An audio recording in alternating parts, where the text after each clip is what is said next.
Fala galera, sejam bem-vindos ao canal Ouve Falar. Agora nós vamos começar uma sequência de vídeos onde a gente vai começar a trabalhar os tipos psicológicos do Jung. Não esquece, já se inscreve aí, deixa seu like, que esse tema vai ser muito bacana, eu tenho certeza que vai te ajudar a desenvolver vários pontos para se conhecer melhor e também compreender os outros. Roda a vinheta.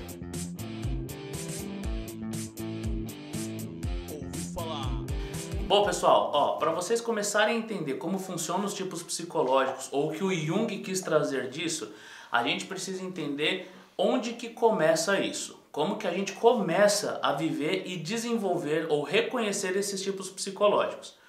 Bom, o que a gente precisa entender é que, com certeza você já ouviu falar por aí sobre ser extrovertido, introvertido, sobre as sensações que a gente sente, como a gente decide as nossas tomadas de decisão, o que é bom, o que é ruim para nós.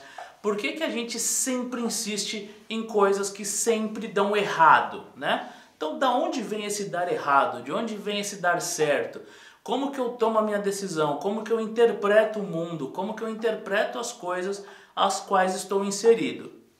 Bom, a partir disso, Jung começa a trazer também uma ideia lá em 1920, lá nos primórdios, como funciona o tipo psicológico da pessoa. Então perceba que você pode ser tanto introvertido como extrovertido e você terá 4 funções que vão alicerçar esses aspectos da sua psique, tá? E quais são esses 4 camaradas que vão alicerçar o tipo psicológico que você comporta? O Jung chamou de sensação, intuição, pensamento e sentimento. Eu vou explicar cada um deles depois da gente fazer essa introduçãozinha que vai estar dividida em 2 partes, porque falar de tipo psicológico é muito complexo. Se tiverem dúvidas, já sabem, é só mandar dúvidas no e-mail, deixar aqui na descrição do vídeo, comentar que a gente vai esclarecendo conforme as dúvidas vão surgindo, tá? Em algum momento eu também vou usar um vocabulário mais simplório, mas é só para entendimento. Se isso deixar dúvidas também, manda para mim que eu faço questão de explicar, que é para a gente não ficar com dúvida. Mas vamos lá. Os tipos psicológicos, eles começam a se instaurar na nossa psique desde o nosso nascimento, tá? E eles vão ter muito a ver com o meio onde nós estamos vivendo. E como os nossos pais, lembra que lá no vídeo do superego, no vídeo do ego, a gente falou que os pais ajudam a gente a elaborar melhor e formar melhor nosso superego? Então, aqui os nossos pais também terão um papel fundamental para o desenvolvimento ou repressão desses nossos tipos psicológicos ou de como nós vamos interagir com o mundo. Então é mais ou menos assim, ó. Quando a gente começa a nossa vida, nós começamos a armazenar diversas informações. Então a gente ainda bebezinho, a gente olha lá para os nossos pais, para a nossa mãe, para o nosso pai, e a gente começa a falar, poxa, eu amo essas pessoas, meu, que pessoas maravilhosas. Se bem que lá no começo a gente ainda não consegue vê-los como pessoas separadas de nós. Quando você olha lá um bebezinho, uma criancinha, eles percebem que os pais fazem parte do corpo dele, porque eles ainda são movidos somente pela sensação. Vou explicar mais disso, mas por hora o que a gente precisa entender é: todo indivíduo vai projetar nos seus pais o que o Jung e o Freud chamam de libido, tá? Essa libido, esse investimento libidinal é o desejo que nós temos no objeto.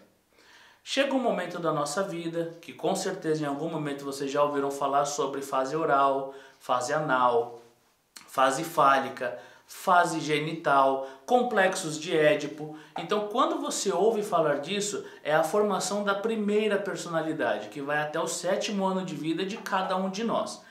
Durante essa formação vão acontecendo informações na vida do indivíduo que vão criando o que o Freud chamava de traços minêmicos. Esses traços são registros que acontecem no nosso inconsciente, que tende a vir para a consciência, às vezes em formas de traumas ou informações que, enquanto não tornarmos elas conscientes, elas continuam moldando a nossa vida E a gente sempre vai chamá-la de destino, a gente chama de azar, a gente chama de sorte, a gente chama de karma, mas tende a superar esses traumas quando nós entendemos o que aconteceu. Pois bem, nesse momento começa-se a perceber como que eu interajo com esse mundo. Então veja, vamos supor que uma criança ela é muito espontânea, ela é muito brincalhona. Então ela fala, ela grita, ela corre, ela pula. E aí o seu pai ou a sua mãe, a fim de deixar aquela criança mais quieta, mais calada, ele começa a reprimi-la. Então veja, essa essência que ela tinha de ser muito espontânea passa a ser podada pelo seu pai ou sua mãe. Diante desse fenômeno, acontece o que o Jung chama de funcionalização. Essa criança ela passa a viver uma introversão que não é natural. Ela começa a ficar mais retraída. É mais ou menos aquela criança que é brincalhona e quando a mãe está indo para aquela festa de aniversário na casa da tia, ela já vai no caminho brigando com a criança. Que ela não pode pegar, ela não pode pedir, ela não pode falar, ela não pode correr, ela não pode comer. E quando essa criança chega ali, ela para de ser o seu natural. Como isso é repetido, como isso é investido, naturalmente essa criança ela para de interagir com o mundo da maneira que ela gostaria, da maneira que é natural dela. A mesma coisa acontece com o inverso. Então veja, muitas vezes nós temos uma criança que ela é mais introvertida, ela é mais fechada dentro do seu mundo. E nós temos aí um pai e uma mãe que ficam quase que empurrando ela para o mundo, né? Fala, não fica quieta, você tem que falar alguma coisa, você não faz amigos, vai pra rua, vai brincar na rua, larga esse videogame, ou para de desenhar, e você começa a empurrar essa criança à força para o mundo. E ela passa também a funcionalizar essa extroversão. E aí você pode até se perguntar, mas então é uma coisa boa. É uma coisa boa para você que é extrovertido. Mas para o introvertido ser empurrado, ser pressionado a viver uma vida que não é o seu natural, tende a trazer algum tipo de sequela. Pois bem, continuando aqui. Outro ponto que a gente sempre vai trazer quando nós vamos para o mundo são as nossas referenciações. Então nós começamos a fazer projeções da nossa imagem em ídolos, em pessoas que a gente admira. Por exemplo, eu sou dos anos 80, então boa parte dos meus amigos acompanharam o Ayrton Senna. Então veja, o Ayrton Senna era um personagem que em alguns momentos era transformado como um herói da nossa sociedade. E muitos da minha geração se espelhavam nele, se inspiravam nele. Então veja, não necessariamente eu vou ser um corredor de automobilismo, eu não vou ser um piloto, mas eu vou desenvolver características daquele personagem que eu idolatro. Por exemplo, eu amo dirigir, então eu passo a dirigir meu carro para todos os lugares, eu sempre vou estar cuidando do meu carro, eu vou dirigir grandes distâncias sem cansar, eu vou ser uma pessoa que vou primar por tudo que esteja voltado ao automobilismo, por exemplo. Pode ser isso. É só uma questão de exemplificar para vocês. Outro ponto que é muito importante de a gente entender como a gente começa a desenvolver os tipos psicológicos é entender que todo e qualquer tipo psicológico funciona como deve funcionar. Não existe uma maneira correta de ser. Nós vamos perceber que por volta dos 4 ou 5 anos, uma criança já começa a perceber a ação dela no mundo. Ela começa a perceber questões que são mais dela. Se nesse momento nós tivermos pais que as pressionem e as empurrem à tomada de decisão, que nem sempre são as que elas mais se sintam confortáveis, nós podemos colocar essa criança num aspecto de funcionalização, onde ela não consegue mais colocar a sua essência para o mundo externo como uma forma natural. E aí passa a vir os traços de estresse ou traumas. Um ponto importante do que a gente pode trazer aqui também para vocês começarem a entender como que vai funcionar as primeiras referenciações, é o que o Jung chamava de biopsicossocial. O que é isso?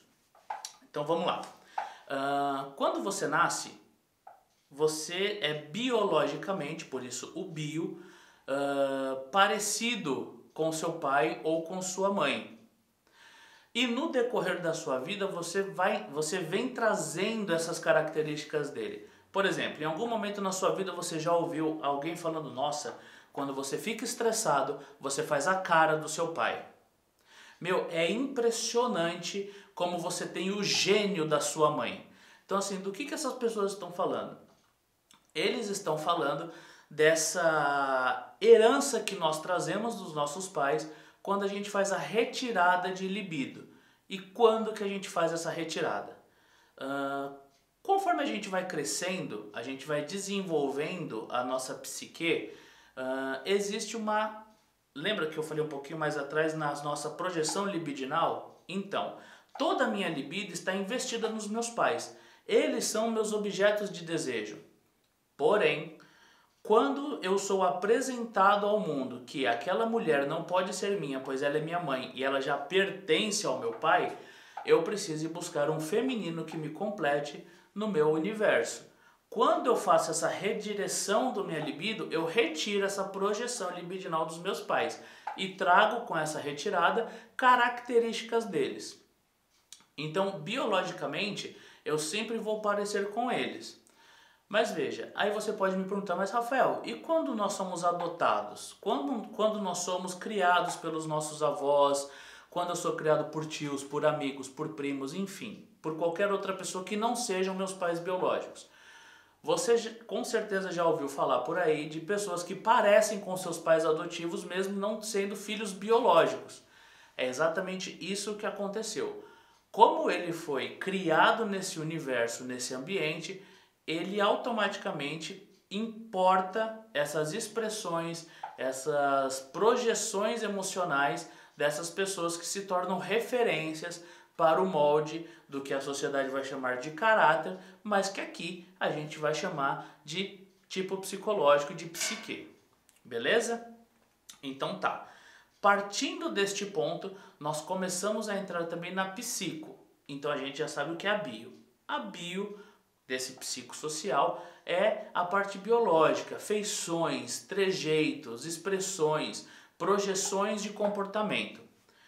O psico são as ideias que eu vou importar dos meus pais. Valores, pensamentos, ideologias. Em algum momento eu começo a trazer isso para o meu pai. Aliás, eu trago isso do meu pai ou da minha mãe. Mas Rafael, olha, eu sou totalmente socialista e meu pai é totalmente capitalista. Ele é de direita e eu sou de esquerda. A minha mãe e o meu pai eles são de esquerda, mas eu sou mais conservador. Por que isso acontece? Acontece porque você passa a ser inserido na sociedade. Lembra? Bio, psico, social. A sociedade que você está inserido, ela passa a transformar também a forma como você age dentro dela. A partir deste ponto, você começa a perceber que o mundo está orientando você. Então, parte desses valores onde você vai se sentir mais assemelhado começa a influir nas suas decisões. Cara, tá, beleza, até aqui tá indo bem, mas assim, se eu tenho essa herança genética dos meus pais, como que eu posso preferir o que vem da sociedade e não o que vem dentro de casa? Bom, pode ser por vários motivos, mas principalmente porque aquele traço da sua psique inicial, ainda que reprimido em algum momento, vai aflorar. Ele vai vir para a consciência e terão questões às quais você vai ficar muito mais identificado. Partindo disso, nós começamos a entender como me relacionar com esse mundo. Do que eu preciso ali? E aí a gente começa a perceber ou entender o que são os outros tipos psicológicos ou a tipificação psicológica. Como que eu vou tipificar ele? Que estarão sempre voltados para extroversão, introversão sensação, intuição, pensamento e sentimento. Então veja, o Jung fala que nós não somos um ou somos o outro, nós somos todos eles. Porém, cada um deles terá uma proeminência maior na minha vida, porque ele vai me trazer uma região onde eu vou ficar mais concentrado para vivê-las. E a partir daí, essas serão as principais, mas sempre terá uma auxiliar para me acompanhar. Bom pessoal, para o vídeo não ficar muito longo, eu vou parar por aqui, tá? Primeira parte. E na segunda parte eu vou trazer mais exemplos de como você começa a entender esses traços que ficam registrados no nosso inconsciente.